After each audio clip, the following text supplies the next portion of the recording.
안녕하세요. 오늘 함께할 책의 제목은 세상은 이야기로 만들어졌다. 원전은 2021년 독일에서 나온 책이고요.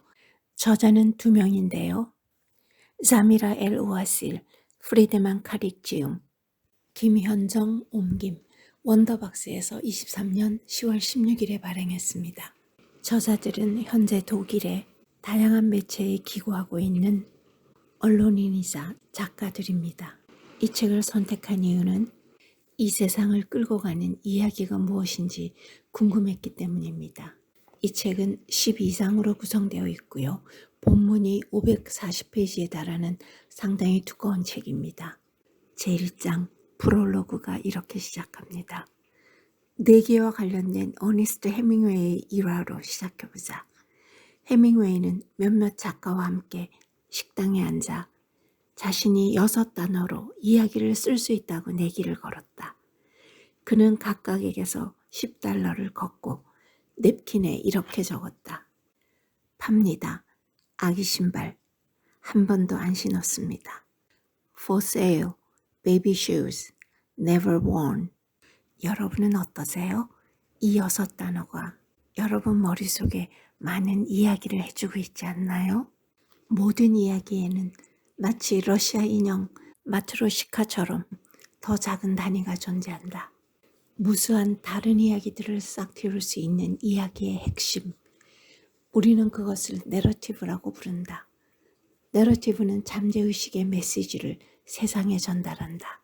이 책에서 우리는 좋은 이야기만큼 강력한 것은 없다는 것을 보여주려고 한다. 우리는 이 세상이 부당하고 서서히 몰락해 가고 있다는 사실을 알고 있다. 그렇기 때문에 우리에게는 다른 이야기가 필요하다고 생각한다. 우리는 이런 노력을 3가지 단계로 시도해 보려고 한다. 첫째, 스토리텔링이라는 문화 기술이 왜 우리 인간에게 그토록 권능하고 생존에 중요했는지. 둘째, 우리 삶과 역사, 사회의 어떤 영역이 어떤 내러티브에 의해 어떤 방식으로 형성되는지, 그 결과 수십억 사람들이 그러한 내러티브로 얼마나 고통받는지를 보여주려고 한다. 셋째, 어떤 내러티브가 참되고 더 건강하고 생산적이며 나아가 유토피아적 미래라는 의미에서 더 좋을 수 있는지 탐구하려고 한다. 이 3가지가 이 책의 목적입니다. 이 책을 읽어보면 참으로 많은 이야기들이 들어있습니다만 이 책의 목적을 중심으로 리뷰하려고 합니다. 첫 번째 질문, 스토리텔링이 왜 그렇게 우리에게 중요했는지. 말하자면 우리 인간은 생존과 진화를 위해 언제부터인가 이야기를 하기 시작했고 이를 통해 발달을 크게 가속할 수 있었다. 우리는 스토리텔링을 통해 비로소 인간이 된 유인원이다. 언어학자 노엄 촘스키는 인간은 언어 습득 능력을 타고나고 보편 문법이 우리 뇌에 내재하고 있다고 말했다. 모든 인지는 혼란스러운 우주에 질서를 가져오려는 시도다. 이야기는 이 과정을 표현한 것이다. 우리가 정보를 얻으면 우리 뇌는 수신된 내용에 의미를 부여하기 위해 자동으로 스토리를 구축한다. 우리는 모든 곳에서 이야기를 찾으려고 하고 찾아야만 하기 때문에 비록 추상적인 형태일지라도 곳곳에서 이야기를 발견한다. 우리 뇌는 단순히 이야기를 찾는 것을 넘어서서 이야기에 제대로 중독되어 있다. 우리 머릿속에서 혼합된 생화학적 칵테일의 효과다. 좋은 이야기를 들을 때 뇌는 아주 중요한 정보를 쉽게 받아들일 수 있도록 4가지 화학 전달 물질을 방출한다. 첫 번째는 코르티솔이라는 스트레스 호르몬이다. 이야기 속에서 등장인물이 직면한 위험들에 대한 반응으로서 방출된다. 두 번째 전달 물질은 도파민이다. 우리가 무언가에 관심을 가지면 도파민 수치가 상승한다. 이야기에서 좋은 기분을 느끼고 이야기를 흥미진진하게 느끼게 해준다. 세 번째는 옥시토신인데 이야기가 해피엔딩으로 끝나지 않을 때 옥시토신이 더 많이 분비된다. 네 번째는 엔도르핀이다. 엔도르핀은 무언가 우리의 웃음 신경을 적중할 때 터져 나온다. 유쾌한 이야기들은 편안하고 오락적이며 마음 편한 현실 도피를 허용하기도 한다. 이런 긍정적인 일이 있을 때 언제나 엔돌핀이 분비된다. 그럼 첫 번째 질문에 대해서 마지막으로 최근 연구 결과를 전달하겠습니다. 2016년 미국에서 모든 이야기를 범주화할 수 있는 인공지능을 사용해서 수천 개의 영어 작품을 분석해서 6가지 전형적인 내러티브 형식을 추론할 수 있었다.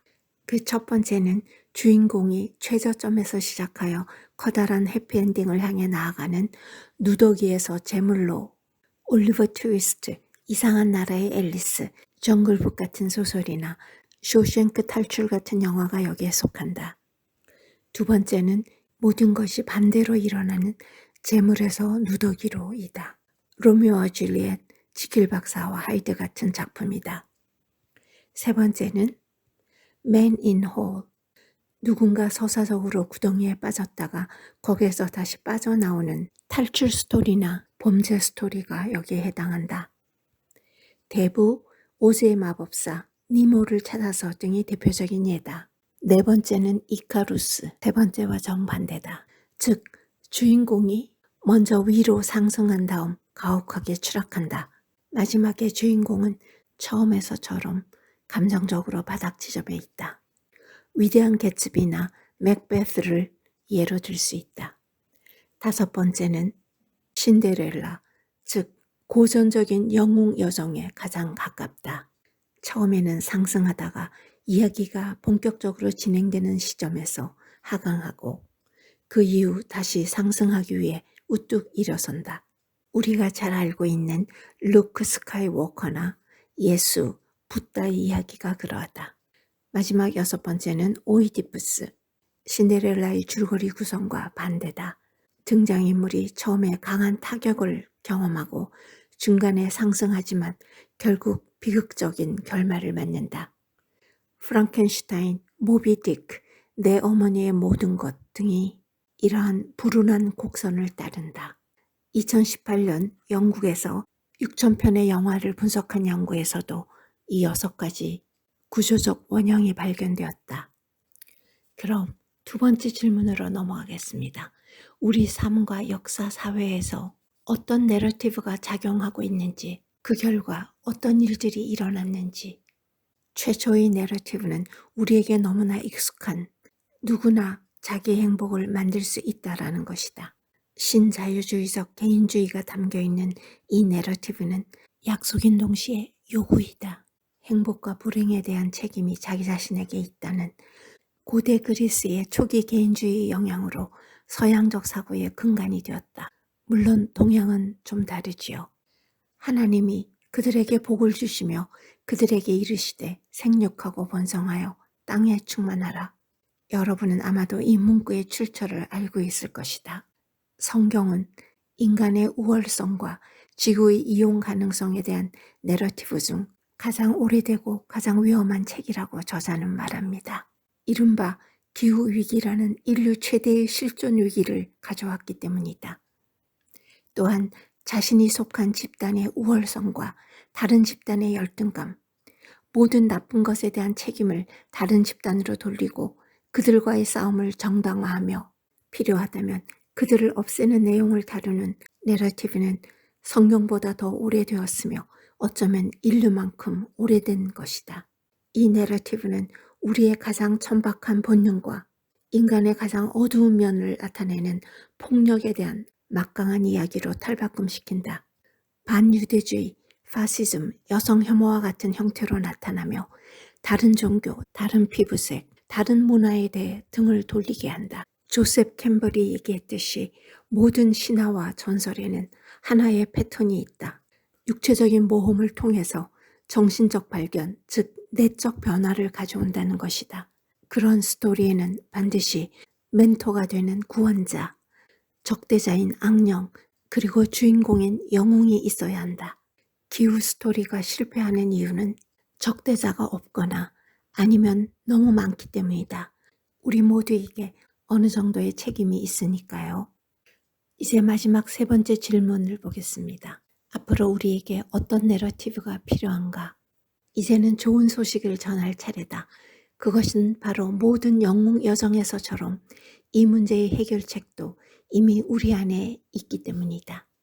진정한 적대자는 바로 우리 자신임을 깨닫는 반성이 진정한 주인공이 되기 위한 첫걸음이다. 바람직한 미래에 대한 상상력을 발휘하고 변화하기 위해서 용기가 필요하다. 우리가 인간으로서 우리의 영웅 여정을 자세히 살펴보면 두 가지 사실이 눈에 띈다. 하나는 우리의 서사적 본능이 우리를 한데 모이게 하고 따뜻한 불가에 둘러앉게 만든다는 것이다. 또 하나는 이야기 속에 담긴 우리의 생각이 매우 보편적이어서 수천 년 동안 여러 문화에 걸쳐 같은 패턴을 따른다는 것이다. 그것은 바로 생존과 의미 발견이다. 생존과 의미 발견은 우리가 가진 문제가 아무리 다르더라도 결국 우리를 서사적으로 연결하는 문제들이다. 그리고 이는 우리가 다시 모여야 할 인류의 가장 큰 불로 우리를 인도한다. 저자는 이렇게 결론을 내고 있습니다.